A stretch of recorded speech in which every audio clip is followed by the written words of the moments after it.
Good day. So today we're going to discuss about the individual sports.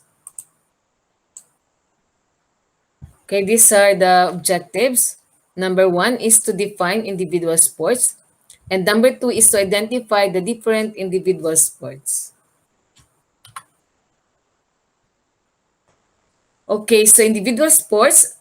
So there are certain sports such as golf, bowling, uh, tennis, and for the most part are considered as individual sports, which are sports played or done alone without teammates or an opponent. An example of this are the following: bowling, cycling, figure skating, golf, skiing, snowboarding, surfing, swimming, athletics, archery, wakeboarding, car racing, triathlon, and gymnastics. So that's an example of an individual sports. So hindi naman to kompleto. May mga hindi nakasama dito. Okay, so number one, bowling. So this is a sports or leisure activity in which a player rolls or throw a bowling ball towards a target. So it is one of the major form of throwing sports. So we have the best player in the Philippines in the name of Paing Nepomuceno, and he is also a recipient of Guinness World Record.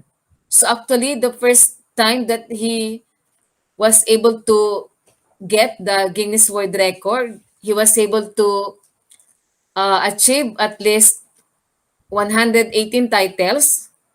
And the second time that he was given a Guinness World Record, his title is around 124. And another one, this time, yung latest award niya is 133 yung titles niya. And the award was given last 2020. So, and he is also known as the oldest master bowler. So siya, from the Philippines, at the young age of 19, nag-champion na siya sa bowling. So pero yung mga award na binigay naman sa kanya, siya pa rin yung title. 'Di ba? Pag halimbawa na may nakatalo na, halimbawa yung sa Guinness World Record, so iba na yung magiging title holder nito. But since siya pa rin, kaya nasusurpass yung record niya, pero siya pa rin yung nakakasurpass dun sa record niya. So 133. Sa 10 pins yung sa ano niya, sa sports niya. So by the way, there are two types of bowling. We have the bowling and we have the 10 pins. Pag sinabi natin bowling, ito yung ginagamit sa ano sa competition din na yung bola is mas malaki siya, kulay itim at merong butas.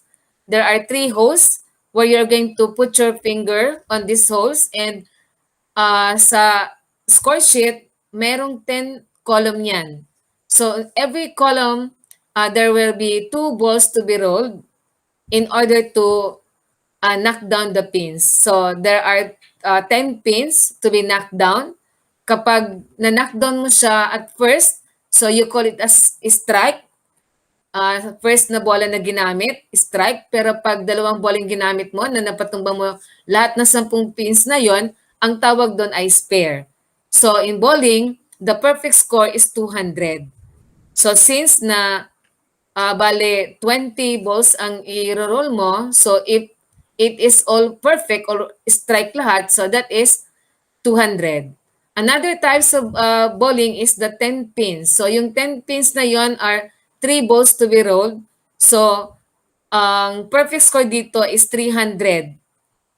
So meaning to say, for every column, if all the balls knock all the pins, lahat siya strike, so 300 yung score nito. So during the time ng mga 1980s and 1990s, merong bowling lane sa Naga City. Around 4 bowling lanes yun. Isa sa Panganiban, isa sa Bodega, Glasory, yung malapit sa Cathedral at isa doon sa tapat ng police station sa may Berlin. And yung latest sana na ikinonstruct nila ay doon sa Regent Hotel.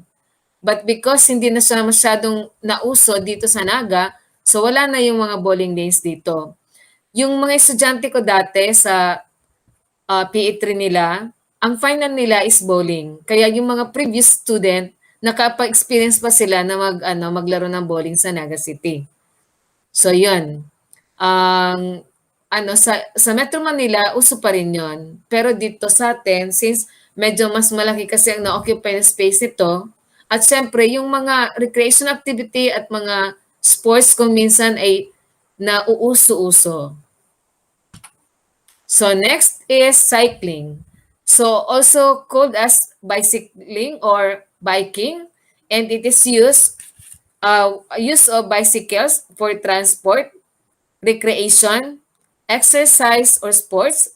People engaged in cycling are referred to as cyclists, bikers, or less commonly as bicyclists.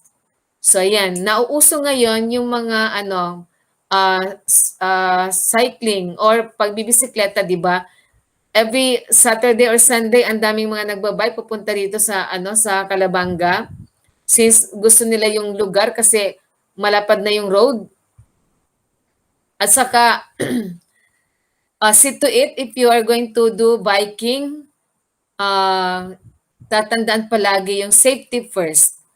So yung mga bikers, yung mga nagmumotor, yung mga nagpapadyak, yung mga nagta-tricycle, so dapat dun sila sa outer lane. Pag apat naman na lane yun, di ba? So see to it na nandun lang kayo sa outer lane for your safety at para hindi naman kayo makasagabal dun sa mga sasakyan na mabibilis yung takbo. So, at hindi rin pwede na nagkukwentuhan kayo. So, dapat, nakalinya lang dapat para maiwasan yung aksidente. Saka, see to it that you make use of safety gadgets. At dapat, hindi magbabike ng solo lang. Just what happened several months ago na may nakuhang patay dun sa may tabi, sa may part ng Carolina. So, they believe na heat stroke yung nagbabike na yon. So, meron din tayong competition sa mga bikers, yung tinatawag natin mga siklista. So, sometimes, it can also be known as, before, meron tayong tinatawag na Tour of Camsur. So, throughout the areas ng Camarines Sur, so, yun ang binabike nila. So, ang dinidetermine ang mga winner according to the lap. 'Di ba? For every may laps 'yan. First lap, second lap. Halimbawa, from Siruma to Pili, first lap. Second day, from Pili to Lupi, so second lap. Hanggang sa maubos yung lugar na kung saan nandito sa Kamsur. So yan, kung sino yung maraming winner na first, yun ay kinoconsider the winner. So for every lap yon, iko-compute nila yon. So kahit na sa ibang lugar meron din. And meron din tayong tinatawag na trail bike. So I remember that my uncle was not accepted for the trail biking competition at Pasakaw. He is already 70 years old during that time. Eh siguro inisip ng mga organizer na hindi niya na kaya kasi 70 years old na. Kasi pag sinabi nating trail bike, hindi siya flat na space, hindi katulad ng road na flat lang siya. So yun, pupunta sila dun sa mga matarik na lugar. Say halimbawa dito sa atin, diyan sa Mount Isarog. So pababa. So mga ganon, may dadaanan kang sa may part na may tubig. Okay, so yun yung yan yung trail bike. So yung iba naman, they make use of a very expensive bike. So sometimes it costs mga 450,000, 150. So because it is made up of carbon, ito yung mga ano, mga natutupilan yung mga bike na 'to. So, hindi katulad nung ano, ordinary bike na medyo mabigat, pero siyempre hayaan na natin yon sa mga mayayaman. So, if you want to be ano, puwede ka rin namang mag-ano, mag-bike. See to it that you make use of safety gadgets and yun, sa tabi ka lang dapat. Kasi may mga na-aksidente din na ano, na mga bikers kasi yung iba na ano sila, na hahagip ng mga sasakyan. Okay, so next, figure skating. So this is a sports in which individual duos or group perform on figure skates on ice. So it was the first winter sports included in the Olympic. So that was in the year 1908. So the four Olympic disciplines are the men's singles, the ladies singles, the pair skating, and the ice dance. So yan yung ano, yan yung uh, event, four events. So si Michael Martinez is the well-known as figure skater ng Philippines. So at this time, he is undergoing training sa abroad with his foreign coach.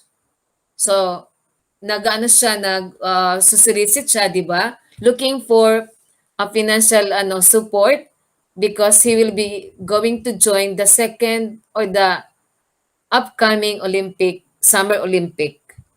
Yun, kaya, pero talaga naman nakita natin yung husay niya.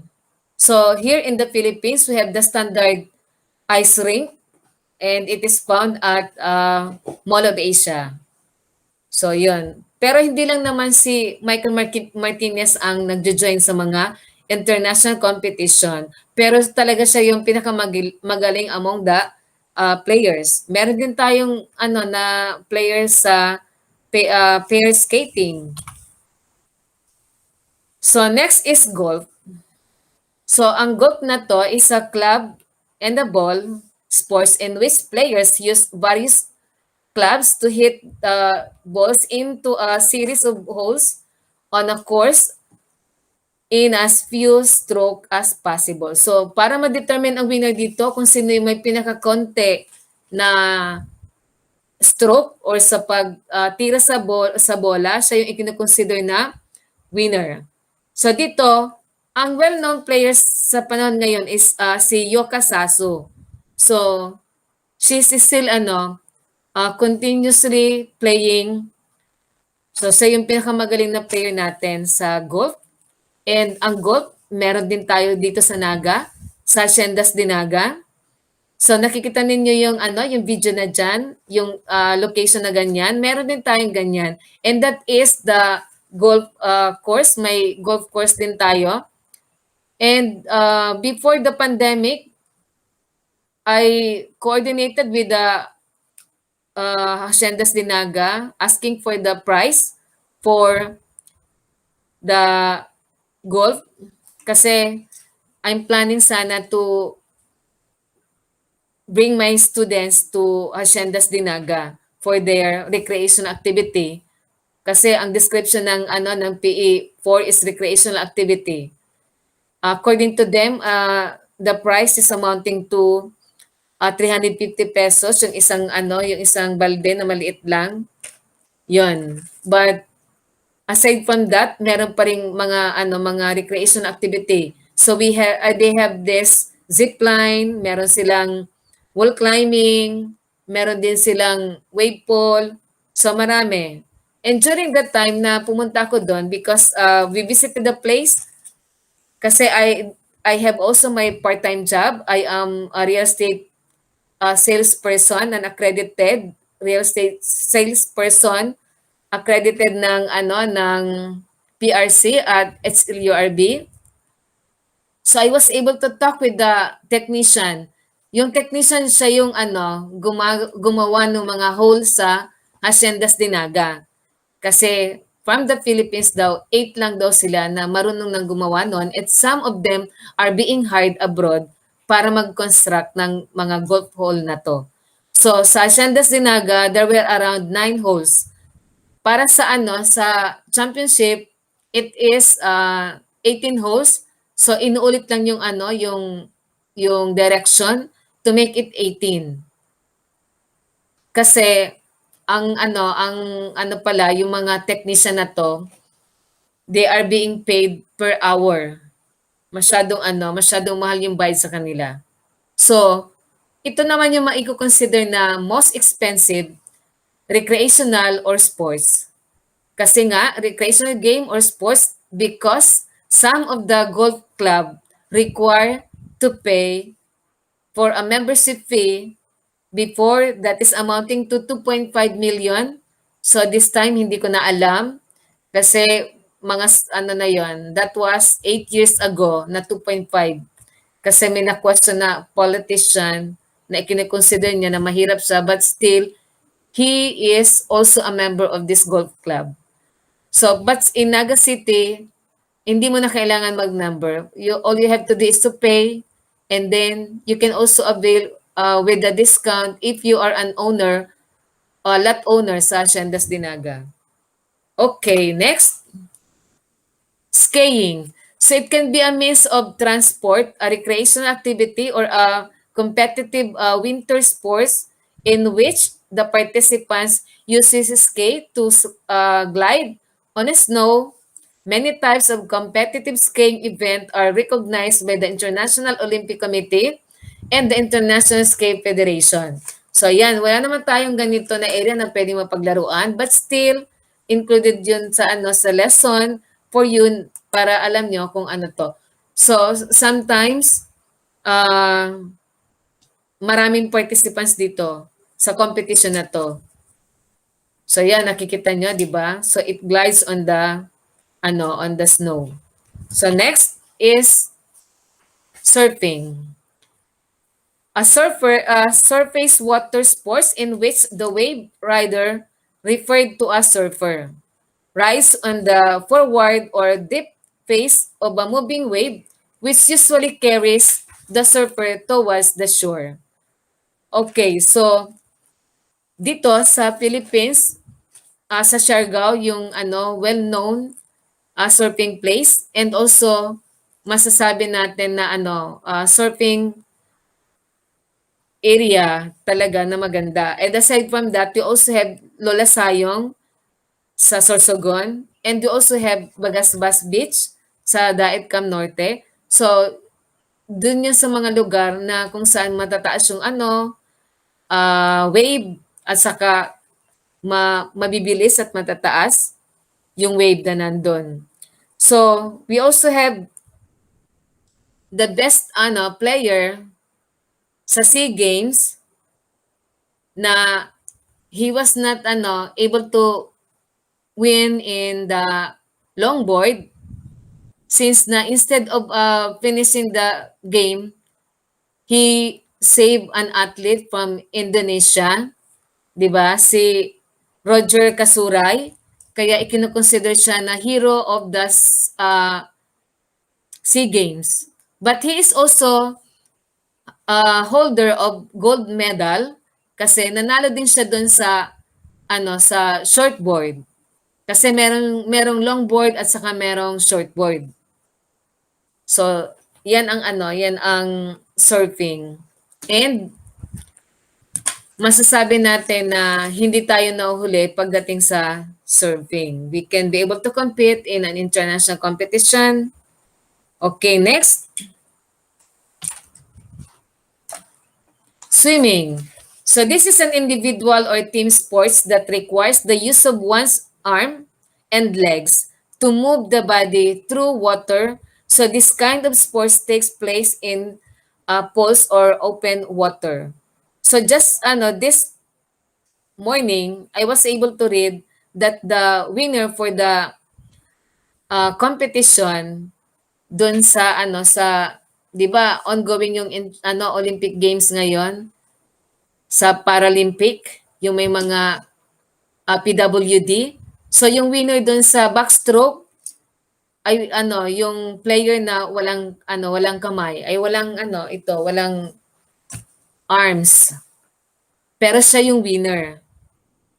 siya yung ano, nagkamit ng ano, ng gold medal for this Paralympic event na 'to. Ongoing pa sila ngayon. So, very inspiring makita ninyo yung mga player na may mga ano sila, kapansanan, but still they can be able to participate and talagang mga physically fit pa rin sila. Katulad nung ano, instead of running, ang ginamit nila is a wheelchair. So nakaano sila sa wheelchair. Pero masasabi natin na they are physically fit kasi pwede naman maging physically fit ka na yung sa upper part lang ng body mo, yung kamay, di ba? And aside from that, yung heart and lungs naman are being exercised. Kaya masasabi natin na physically fit siya. Okay, so dito naman sa swimming, ang holder naman ng 23 gold medal and 3 silver medal during the Olympic game is si Michael Phelps. So ano siya, American player. By the way, yung sa SEA Games pala, yung swimming pool are located at Tarlac. We visited the area during the SEA Games with Ma'am Lagunoy. But we were not able to watch the swimming event because it was already fully booked na yung lugar. Pero according to them, this is the best swimming facility. Kasi nga talagang sa ganda nito, 'di ba? Just recently before the Olympic game, there were a foreigner with his team na nag-training doon sa Tarlac. So ginamit nila yung swimming pool sa Tarlac. But of course, may rentals 'yon. Kaya that is also the purpose of that mga areas na 'yon doon sa Tarlac kasi napakaganda nung Billeting Center. Para siyang hotel sa ganda sa Tarlac na 'yon. And then kumpletong amenities doon sa loob ng billeting center nila. And during that time, we were able to watch athletics kasi yun yung available doon, yung sa jumping events, sa running events, and pole vault. Doon napanood namin doon sa SEA Games na yon, yung pole vault.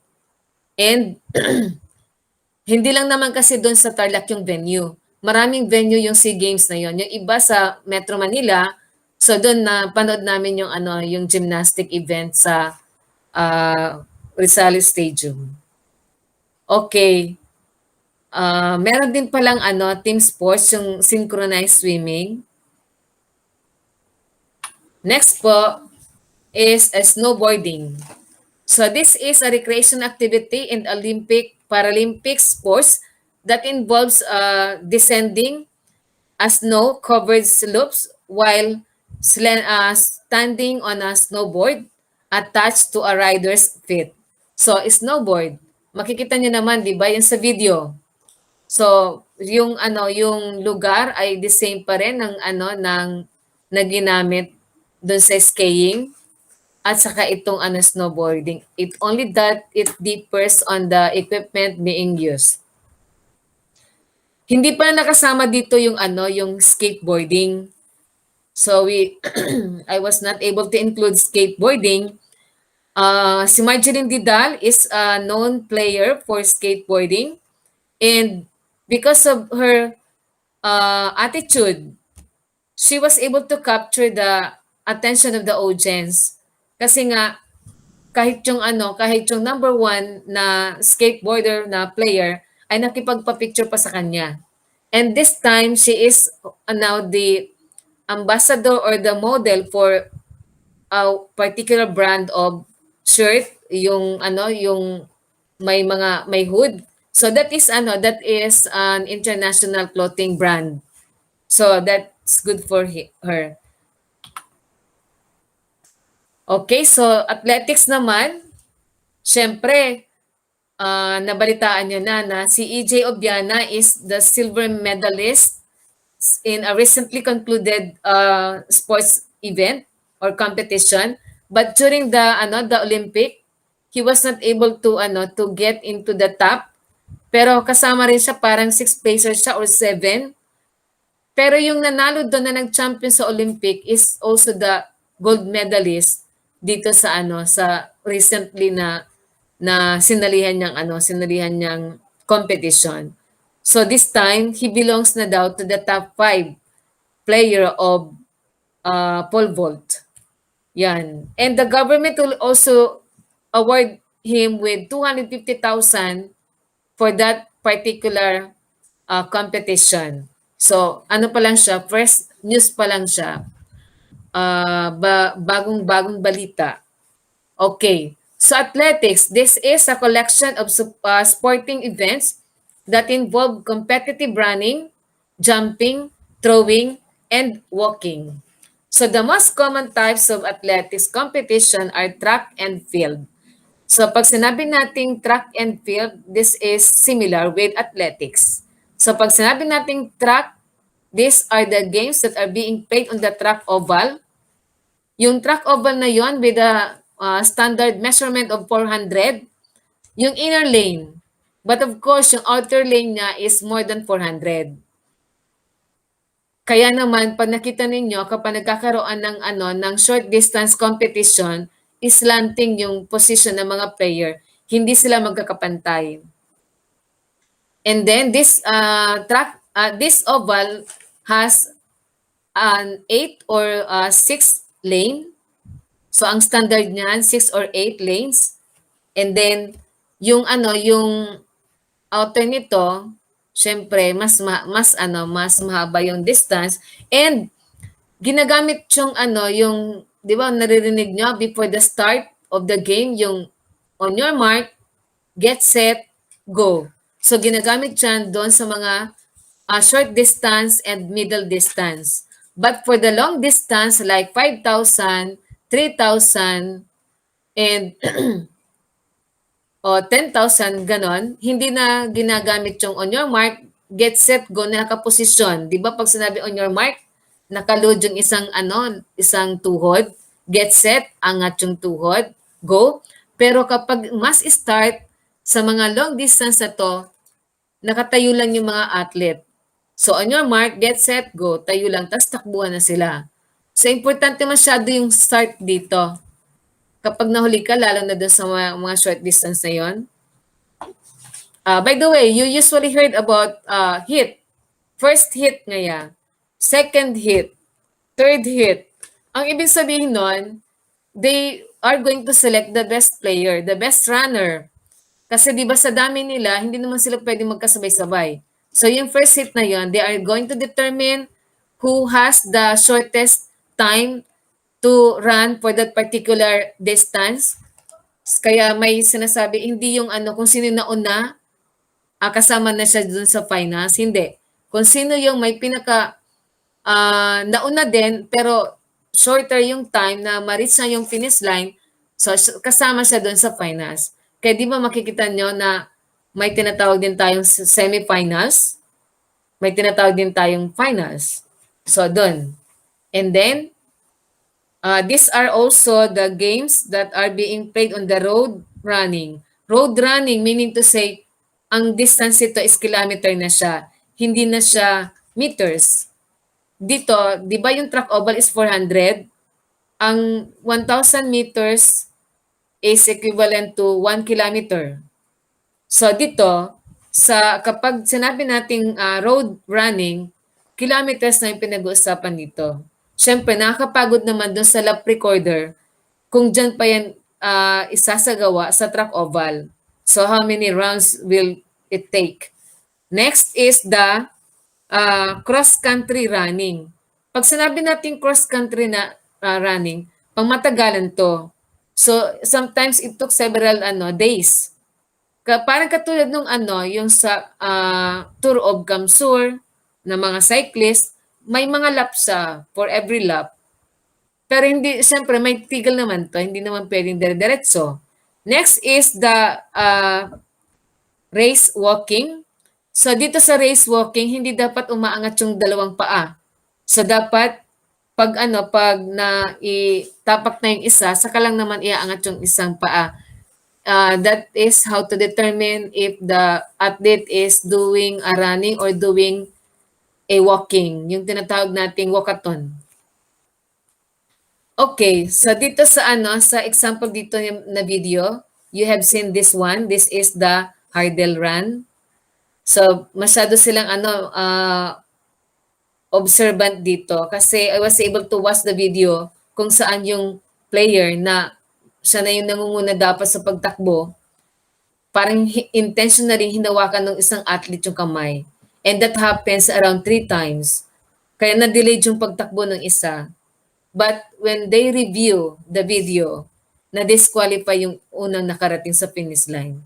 So yung pangalawa, siya yung ikinonsider na gold medalist. Tapos yung isa na delayed yung pagtakbo, since siya yung pangatlo, sana yung ikinonsider na silver medalist. At yung dumating na na player sa finish line na nauna, disqualified siya.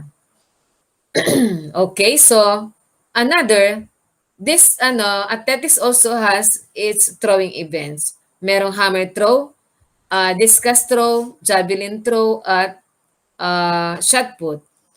So sa jumping events naman, meron namang pole vault, high jump, long jump, at triple jump.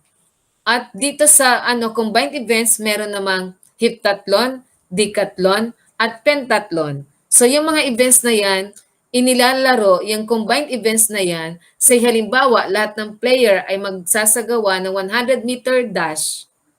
So lahat sila magsasagawa ng 100-meter dash. Isa-isa. I mean hanapin dun sa per naman siya, sa per hit. Halimbawa na naman, susunod naman is long jump. So everybody will perform the long jump. So several events performed by one player. O isang player lang yung magsasagawa niya sa iba't ibang event. So ang iba is 1 day lang siya, pero yung iba naman is 2 days. So depende kung anong event yun. So next is archery. So this is the art sports practice or skill of using a bow to shoot an arrow. So archery has been used for hunting and combat. So yan yung yung archery, 'di ba? The purpose of this archery is to hit the bullseye. So 'di ba to determine a winner, kung sino may pinakamarami na bullseye doon. And also, kung hindi naman siya na bullseye, may mga distances yan, di ba? Naka-circle siya. Palayo yung circle nito. And this is also expensive. Mga 60,000 siguro ngayon yung set nito. So we don't have this in our school. And next is wakeboarding. So ang wakeboarding na to, ang Kamsur is known as the center or capital province ng wakeboarding. And by the way, before the pandemic, yung nag-start pa lang ang wakeboarding natin dito sa Kamsur, ang daming mga foreigner na pumupunta rito since there are several international competition held at CWC.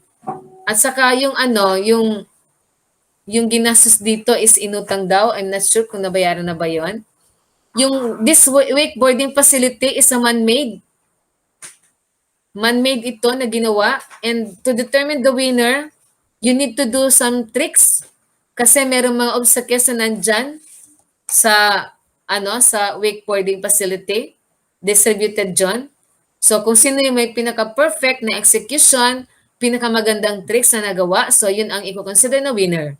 Okay, so a surface water sports which involve riding a wakeboard over the surface of a body of water. So it was developed from a combination of water skiing, snowboarding, and surfing technique. So yung video na nakikita ninyo rito is an example of wakeboarding. Pero sa atin, pabilog yon na may mga kable na nakatali. 'Di ba? May mga kable na nakatali. At saka pwede naman gawing ito na yung yung wakeboarding is nakahawak siya doon sa tali, sa kable, tapos merong boat na naghihila sa kanya. So that is another type of wakeboarding. So, yung ano, yung capital ano, wakeboarding capital of the Philippines sana tayo. But because of the wakeboarding at Laguna, which is also owned by ex governor, medyo mahina na yung mga naglalaro dito. And that was also before the pandemic.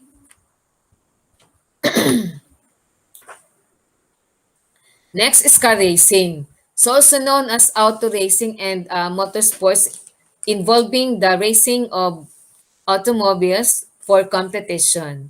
So yan, mas ano 'di ba kung nakakita na kayo ng competition na ganito, maganda naman siya. Tapos yung iba, talagang yung gamit talaga nila is ano car racing na sasakyan, hindi yung ordinaryo kasi 'di ba makikita niyo na masyado siyang mababa kasi mababa 'yon para hindi masyadong marami ang friction sa air. Kasi kapag marami ring friction, maapektuhan din yung speed ng sasakyan. Okay, next is triathlon. So triathlon is also a sports that the Camarines Sur was also the sponsor. That was several years ago.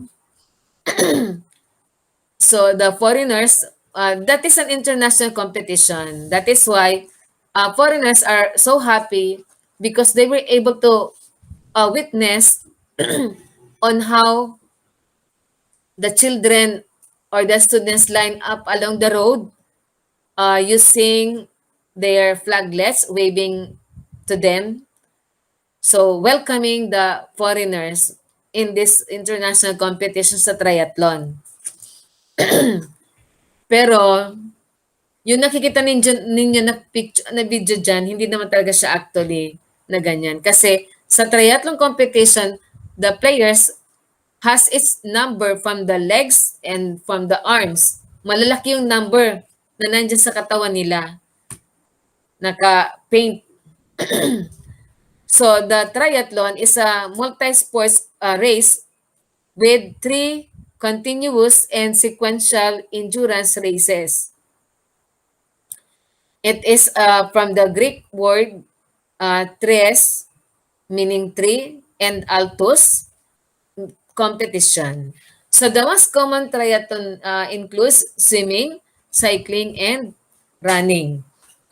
So dito sa ano sa Capitol ay sa CWC, nakita niyo na yung ano yung Lago del Rey, 'di ba? Yung haba ng Lago del Rey na 'yon, ang starting point is yung malapit to sa wakeboarding facility. So the players line up there tapos papunta sa dulo ng Lago del Rey, pabalik.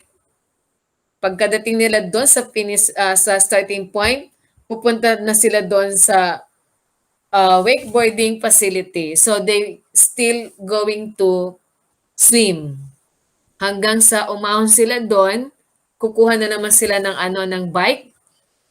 Pagbisikleta nila hanggang sa Goa, pabalik ng Pili at pagdating nila sa Pili ay tatakbo na naman sila. So during the second international triathlon competition, I was there witnessing the athlete, the event. Ang estimated ko is that the first player took it at around 4 hours niya na isinagawa. So yung dumating doon, the game started at around 7:30 and the first player arrived at around 11:30. So just imagine 4 hours na physical activity dire-diretso. That is why sometimes they are known as the Ironman. So ang ibang term for triathlon is Ironman. Pero meron ding nangyaring hindi maganda doon sa second time na competition na yon because may na aksidente o hindi naman na aksidente, may namatay doon sa athlete na yon. It's because inatake siya sa puso. He is a doctor. So ang event niya is swimming. By the way, there are 2 types of triathlon. Yung isa is that relay. 'Pag ikaw yung nag-swim, iba na naman yung magba-bike. At pagdating mo, iba naman yung magra-run. Pero meron din naman na ikaw lahat yung magsasagawa ng mga yon. So from swimming to biking to running. So that is triathlon. That is why ang training nito is more than a year. Pag ano, pwede pang more than pa dyan. Kasi hindi ka dapat mabigla. Medyo matagal-tagal ang training. Next is gymnastic. Gymnastic, siguro kilala nyo si Simon Biles. Simon Biles is the most and famous gymnastic player sa Olympic. And why? Kasi several Olympic event na nangyari na talagang parati siyang nananalo. Kasi meron din siyang mga moves na nakapangalan sa kanya. At least there were around 6 moves that are named because of her, na siya yung unang nagsagawa nito. Mga stunt niya na mahihirap na mga stunts, kaya ipinangalan sa kanya. So si Simon Biles is itim siya, pero during the Olympic game, isa pa lang yung na nasalihan niya, and then she refused to continue playing for the succeeding event. It's because according to her, she is suffering from may mental illness daw. Siguro siya, may problema siya, pero naging open para naman siguro for her safety. Pero before the end of the Olympic competition, meron din naman siyang nasalihang event before that, or before the end of the competition. So, pag nakita nyo, pwede niyo i-search Simon Biles, gymnastic yan, sa maraming event, at saka, siya, maganda talaga, very strong ang katawan niya. So, gymnastic is a sport that requires balance, strength, flexibility, agility, coordination, and endurance. So, this includes rhythmic gymnastic, well gymnastic, and artistic gymnastic. By the way, the well-known gymnastic player of the Philippines is Carlos Yolo. So, during the SEA Games, he got a lot of gold medal. But during the Olympic Games, hindi masyado maganda yung performance niya. Kasi yung sa artistic gymnastic, medyo bumagsak siya. Kasi dito, very particular sila. Pag bagsak mo, dapat hindi ka ma-outbalance. Tapos, dun sa iba pa, meron tayong tinatawag na pagdating sa rhythmic gymnastic, the players make use of a light apparatuses like the ribbon, the ball, the wand. So, yun yung mga ginagamit sa rhythmic gymnastic, or pwede rin siyang freehand, walang gagamiting mga light apparatuses. And there is also a heavy apparatuses like that tumbling, the vaulting box, the uneven bar, the horizontal bar, and the ring, and also the pommel horse. So, yun ang mga equipment na ginagamit sa gymnastic competition. Tapos, syempre, dun sa gymnastic na ongoing ngayon, yung Paralympic event, meron din namang mga gymnastic player, even though na may mga sila, PWD. Okay, next is weightlifting. Of course, everybody knows Heidelin Diaz. So Heidelin Diaz, ang estimated natin na is more than 30 million ang sa kanyang nakuhang mga award. It's because there are several persons gives him a lot of donations, like yung condominium that worth 14 million, like yung house and lot, another yung sasakyan, and also yung 10 million coming from the Philippine Sports Commission, and also 2 million from other private person, and of course yung 5 million coming from San Miguel Corporation, from Ramon Ang. Yan, very siya supportive sa mga sports event na to. And not only that, during the pandemic, talagang a lot of gives away, mga cash or mga goods ang ipinamigay niya. Okay, si Heidelin, ang coach niya is Chinese, 'di ba? Kaya nga medyo naghinanakit yung mga ano, yung Chinese na player at saka yung coach kasi hindi daw sinabi na ganun pala ka ano, kalakas si Heidelin. She was able to lift 129 kilos. So natalo niya yung Chinese kasi na-estimate nila, 'di ba, during the SEA Games, alam na nila kung ano, kung ilan yung nabuhat ni Heidelin. So inestimate nila na ganun lang yung kaya niya. Pero talagang she really work hard. Talagang ang training grabe. So makikita niyo na napakasimpleng lugar yung ano niya, yung lugar kung saan siya nagte-train. And ang coach niya is also Chinese. And of course, ang trainer niya is her boyfriend.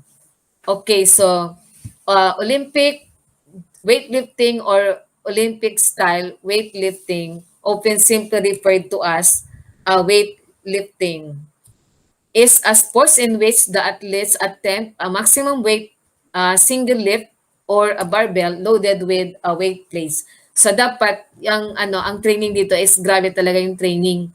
Continuous ang training, and do not attempt to ano, to lift an object na hindi mo pa siya ano, hindi mo pa na train na ganon, kumbaga. Kasi there was an accident na sometimes nagkakaroon ng dislocation, fracture.